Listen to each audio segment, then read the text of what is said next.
Reza a ideologia liberal que o mundo do livre comércio é quase uma bendição sobre os povos para elevar a produtividade do trabalho, fazer a economia crescer sem contrapesos, sem o intervencionismo estatal. E eis que todos os dias, todos os anos, nós temos uma demonstração cabal de que o mundo não funciona como os péssimos manuais dos liberais, que é o contrário.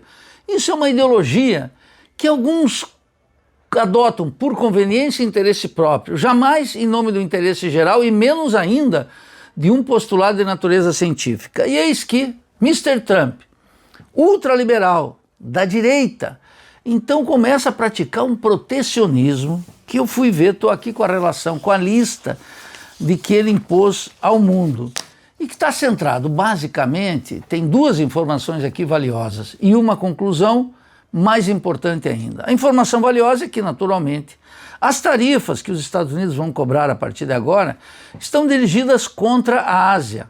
Então nós temos aqui Camboja, 49%, Laos, 48%, Vietnã, 47%. Claro, aqui entra Bangladesh, 37%, Tailândia, 36%, e a China, 34%.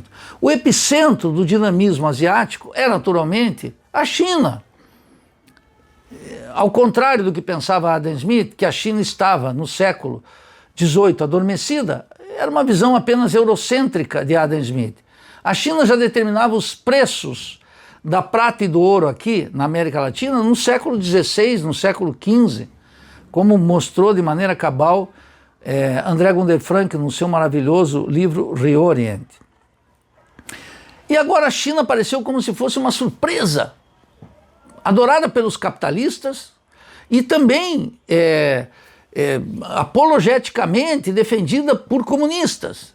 E ninguém vai lá lutar contra essas ideologias que habitam no jornalismo, nos partidos políticos, na cabeça do sindicalista e, sobretudo, na massa da população. Que o livre comércio é o melhor dos mundos possíveis. E nós estamos vendo. Quem analisa a história do capitalismo sabe de duas verdades elementares. A primeira, o capitalismo só se desenvolve com a emergência do Estado. O Estado Nacional cria o desenvolvimento capitalista.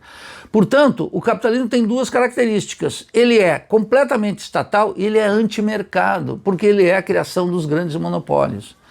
E agora nós nos defrontamos com uma situação que parece fugir daquele raciocínio pobretão dos manuais, em que um governo ultraconservador teria que liberar a economia. E os Estados Unidos jogaram os manuais para a lata do lixo porque eles defendem interesses próprios. E o capitalismo sempre lançou mão do protecionismo. Como a China também, é impensável seu êxito econômico, suas conquistas científicas, sem um largo e minucioso protecionismo. Então, meus estimados, quando eu vejo essa lista aqui, tem um outro segredo. O inimigo imediato é a Ásia. E o Brasil? O Brasil é 10%. Está aqui. Todos os países latino-americanos, com exceção da Venezuela, que tinha uma tarifa de 29 e agora vai pagar 15. O que significa? Que a Venezuela já está saindo daquela condição de pária para os Estados Unidos. São as necessidades do império estadunidense sob a administração de Trump ultraliberal. E o Brasil e a Argentina, a Bolívia, figuram todos aqui como 10%. Isso significa que na divisão internacional do trabalho, os países latino-americanos estão simplesmente desaparecendo. É a economia política do rentismo, aquele mesmo dinamismo que nos anos 70 criou o milagre brasileiro e desenvolveu as forças produtivas em toda a região, na Argentina, no México, na Colômbia, em grande medida na Venezuela e no Brasil, sobretudo, não é? Que estava mostrando para o mundo como fazer um desenvolvimento capitalista portentoso, grande, forte e, no dizer dos economistas, apologético, dinâmico. Esse dinamismo se deslocou para a Ásia, para o Pacífico e está arrastando o mundo nisso. Os Estados Unidos, uma potência imperialista, podem naturalmente rasgar os manuais e defender seus interesses, tal como Paulo Guedes aqui. Vocês estão lembrados? O ultraliberal odiava déficit.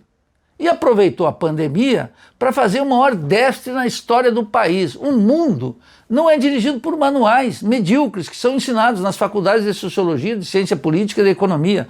O mundo é motivado por interesses reais das frações de classe, dos capitalistas, dos impérios, das multinacionais e dos interesses dos estados nacionais, que continuam cada vez mais fortes, numa dinâmica global, numa dinâmica que Trump, um ultraliberal, impulsionado pelo que existe mais reacionário dos Estados Unidos, lança medidas protecionistas.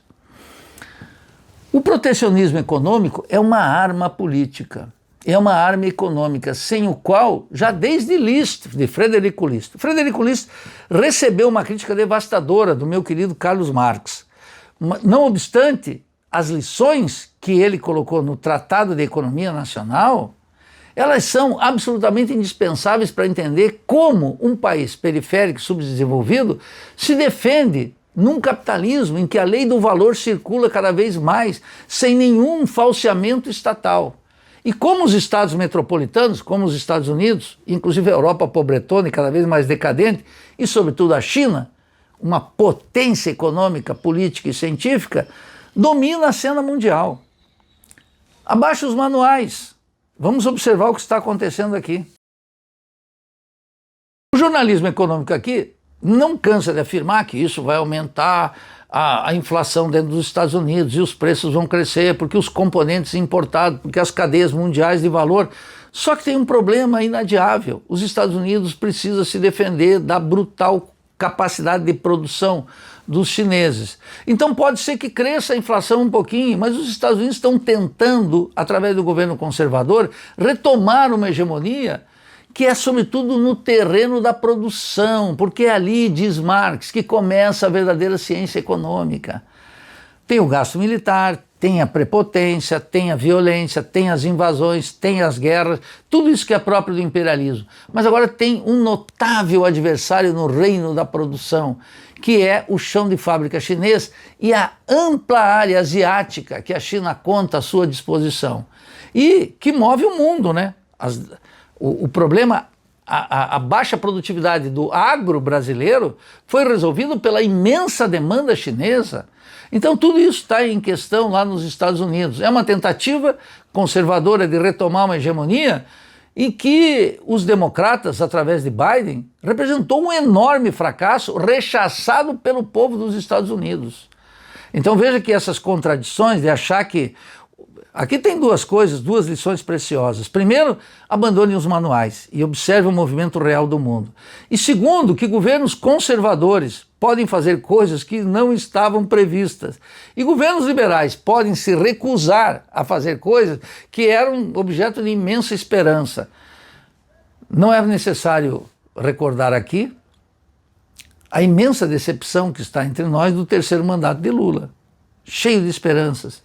Acabar com o teto de gastos, retomar a Eletrobras, que foi feita numa operação corrupta, o controle da Petrobras, a nacionalização dos preços, e a reforma trabalhista que aprofundou a superexploração, e nada disso está sendo movido. Quer dizer, de onde alguns esperam não vai sair nada mesmo, porque estão regidos ou pela fé ou pelo manual.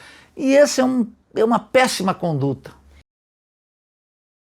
Não, é impossível isolar os Estados Unidos. Os Estados Unidos é parte, junto com a China, de uma competição pela produção mundial. Eu me afasto dessa ideia de um mundo multipolar. Essa conversa está mal explicada, não conheço um livro, um tratado sustentando, para além desses manuaizinhos de relações internacionais e essa montanha de desejos que parece ordenar a vida, não conheço um trabalho consistente que indique nessa direção. Os Estados Unidos continuam sendo a potência imperialista mais decisiva da história, com poder de destruição gigantesco e uma capacidade produtiva no terreno dos bens e do desenvolvimento científico e tecnológico que não está esgotada. Essa ideia do esgotamento dos Estados Unidos ou do fracasso dos Estados Unidos eu não engulo. Agora, é claro que tem um adversário que é um adversário com os quais se associam e divergem. É uma associação e um conflito permanente para disputar no terreno da produção quem vai comandar o mundo. É claro que a China, pela coesão interna, pela magnitude, pelas grandes transformações, conseguiu uma vantagem que é difícil dos Estados Unidos recuperar no curto prazo. Mas essa é uma disputa que nós vamos ter que ver acontecer. O que nós temos que evitar é o manualzinho. Abandonem o manual e vamos analisar as situações concretas, como é que as contradições ocorrem e como elas podem, sob circunstâncias também concretas, serem elucidadas ou superadas. Bom, essa é uma tentativa. Quando o Trump anunciou essas medidas ontem, que é início agora de abril, com quem que ele apareceu? Ele apareceu com um metalúrgico.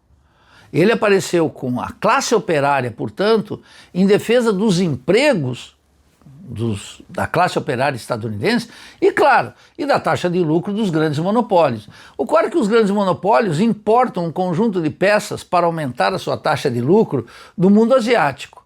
É uma decisão estratégica que, em geral, os estados podem contrariar capitalistas em nome dos interesses estratégicos dos capitalistas. Os capitalistas estão orientados pela busca cega, né, do lucro.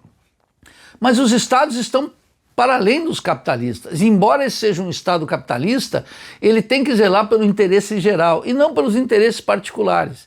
E claro, tem o jogo político no meio. Portanto, a classe operária nos Estados Unidos está sendo disputada exatamente pelos conservadores, com a arma do protecionismo. A classe operária não é a primeira vez que ela vota na direita estadunidense.